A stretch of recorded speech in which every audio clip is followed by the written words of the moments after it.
Hai, saya Joe. Balik lagi di Dinding Joe. Mei Lee Haskell atau yang biasa dipanggil Mei lahir dari pasangan Lee Kaosan dan Wang Yangxiang. Mereka berasal dari Cina dan pindah ke Amerika Serikat pada pertengahan tahun 2000-an. Orang tuanya sangat mendukung Mei. Mereka bahkan berusaha mencari pekerjaan tambahan agar Mei bisa kuliah di Amerika hingga lulus. Mei kuliah jurusan akuntansi di California State University di Northeast San Fernando Valley. Di sanalah Mei bertemu dengan kekasih hatinya. Keduanya mulai berkencan dan tak lama kemudian mereka memutuskan untuk menikah. Setelah menikah dengan Samuel Haskell, Mei memulai sebuah bisnis bernama Haskell Consulting Group yang membantu pelajar internasional belajar ke luar negeri. Di usianya yang ke-24 tahun, Mei melahirkan anak pertamanya. Mereka lalu membeli rumah pertama mereka di Coldstream Terrace Community di Tarzana, Los Angeles.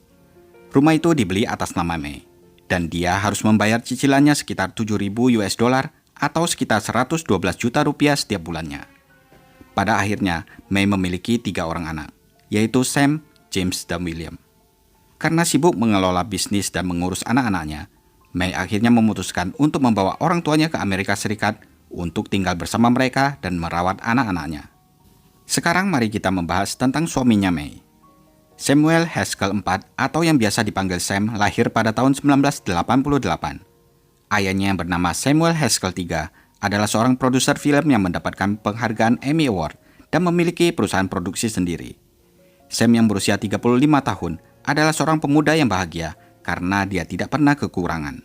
Dari kecil dia sudah terbiasa mengalami kehidupan serba mewah yang disediakan orang tuanya. Ketika dewasa, Sam sangat aktif di media sosial terutama di TikTok.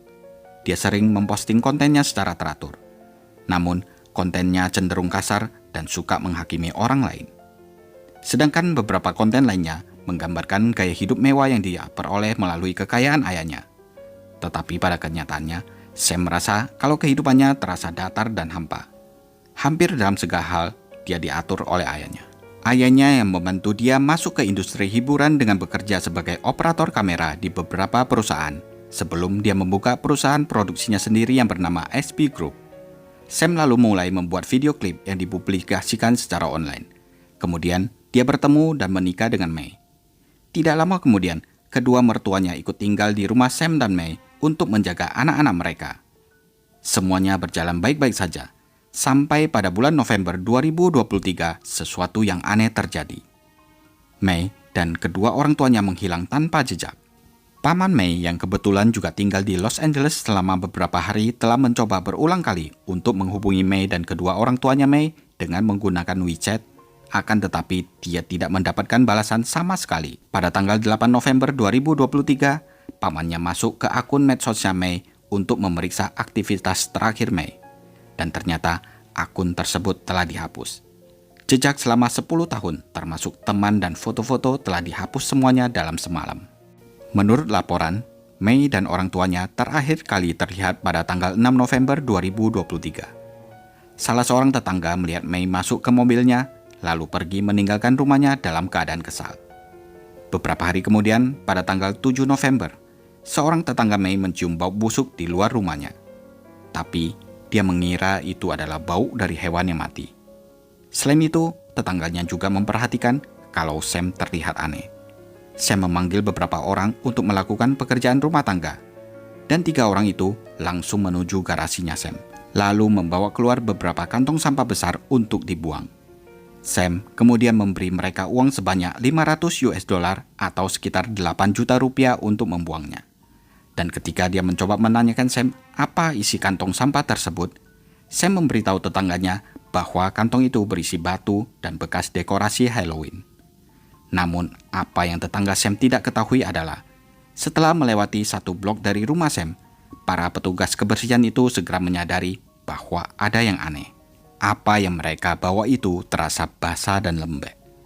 Mereka menduga isi kantong sampah itu kemungkinan besar berisi daging. Karena penasaran mereka lalu membuka kantong tersebut. Dan mereka terkejut. Ternyata di dalamnya terlihat potongan-potongan tubuh manusia. Karena ketakutan mereka segera menutupnya kembali dan mengembalikan semuanya ke Sam, termasuk uang yang mereka terima. Kemudian dengan ketakutan, mereka langsung melapor ke pihak berwenang. Namun karena mereka hanya bisa berbicara dalam bahasa Spanyol, laporan itu dianggap tidak serius. Mereka malah dibuat mondar-mandir antara petugas patroli Jalan Raya California dan kantor polisi Topanga di Los Angeles. Sampai akhirnya mereka disarankan untuk menelpon saluran darurat 911 dan membiarkan petugas operator menangani laporan tersebut. Tidak lama kemudian, polisi tiba di rumah Sam. Akan tetapi polisi tidak menemukan apapun di sana. Rumah Sam tampak sepi dari luar. Dan ketika mereka mencoba mengetuk pintu, tidak ada yang menjawab. Sam telah menghilang begitu saja dengan kantong hitam yang dicurigai berisi potongan tubuh manusia tersebut. Karena polisi tidak dapat menemukan Sam atau hal yang mencurigakan di tempat kejadian, mereka terpaksa meninggalkan lokasi itu.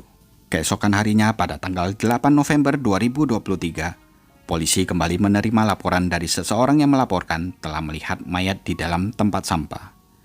Jadi, saat itu ada seorang pria tunawisma yang sedang menggali tong sampah di daerah Tarsana. Dia menemukan sebuah tas yang sangat besar di bagian atas tumpukan sampah. Karena penasaran dengan bentuknya yang tidak wajar, ditambah lagi tas tersebut mengeluarkan bau yang tidak sedap dan ada banyak lalat yang berkerubung di sekitarnya. Dia lalu memutuskan untuk membuka tas itu. Dan alangkah terkejutnya dia, karena di dalamnya terlihat kulit pucat dari tubuh manusia. Menyadari apa yang baru saja dia temukan, pria tunawisma itu segera melaporkan ke polisi. Saat polisi tiba di sana, wartawan dan berbagai media massa sudah berkumpul karena informasi tentang penemuan mayat tersebut telah tersebar dengan cepat. Dan apa yang ditemukan polisi di tumpukan sampah tersebut adalah tubuh telanjang seorang wanita. Akan tetapi, bagian torso atau badannya telah hilang. Untungnya, polisi bekerja dengan cepat. Hanya butuh beberapa jam bagi polisi untuk mengidentifikasi bahwa tubuh korban yang ada di dalam tas itu adalah milik May. Dengan cepat, polisi lalu mengamankan area tersebut dan segera mengumpulkan bukti-bukti serta sidik jari yang tertinggal di lokasi. Tanpa berlama-lama, polisi langsung mengeluarkan surat penahanan terhadap Sam. Karena polisi merasa aneh, tas yang berisi potongan tubuh May tersebut ditemukan di area yang sama di mana kantor Sam berada. Polisi kemudian memeriksa rekaman CCTV dari jalan tempat Sam tinggal. Dalam rekaman tersebut, terlihat Sam berjuang untuk memasukkan beberapa kantong ke dalam mobilnya, dan kemudian membuangnya di suatu tempat. Karena bukti CCTV ini, penyelidikan lebih dalam terhadap Sam langsung dilakukan. Beberapa informasi kelam yang menarik dan mengejutkan tentang Sam mulai terungkap. Ternyata, Sam menyukai senjata. Dia memiliki koleksi senjata di rumahnya, mulai dari beberapa macam senpi, pedang, dan katana. Kabarnya, May tidak suka kalau Sam memiliki semua itu di rumahnya. Bahkan tetangga yang mengetahui hal ini tidak akan membiarkan anak-anak mereka bermain di rumah Sam. Beberapa teman Sam yang mengenal Sam sejak masa kuliah mengatakan kalau Sam ini memiliki karakter yang buruk dan kebanyakan orang tidak menyukainya. Di masa remajanya, dia juga pernah mendapatkan tuduhan telah melakukan penyerangan seksual.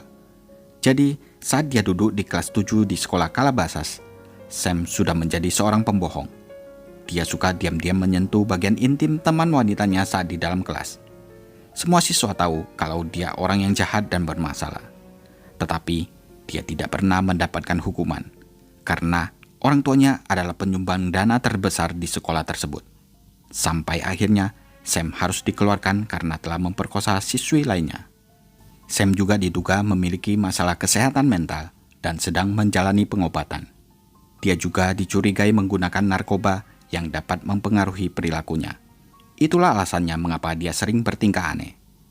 Bahkan pada tahun 2008, Sam sempat dilaporkan, ditangkap, dan didakwa dengan 2 tuduhan telah melakukan penyerangan dengan senjata mematikan.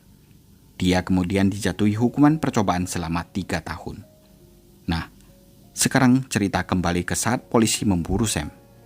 Rupanya tanpa membutuhkan waktu lama, polisi berhasil menangkap Sam di sebuah toko bahan makanan dekat tempat tinggal Sam.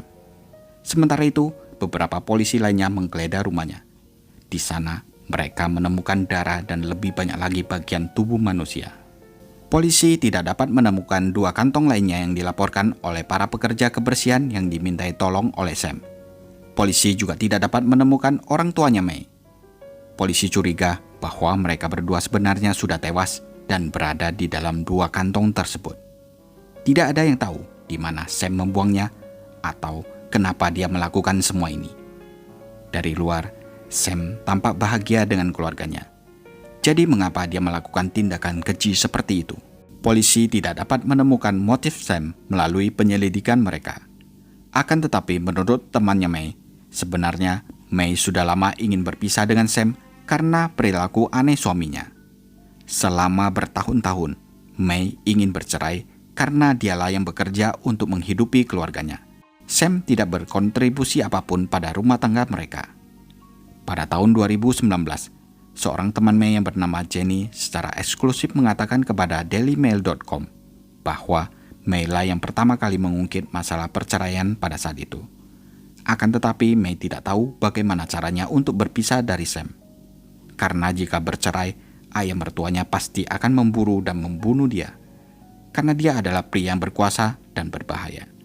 May juga pasti akan kalah dalam pertarungan memperebutkan hak asuh dan tidak akan pernah bisa melihat anak-anaknya lagi.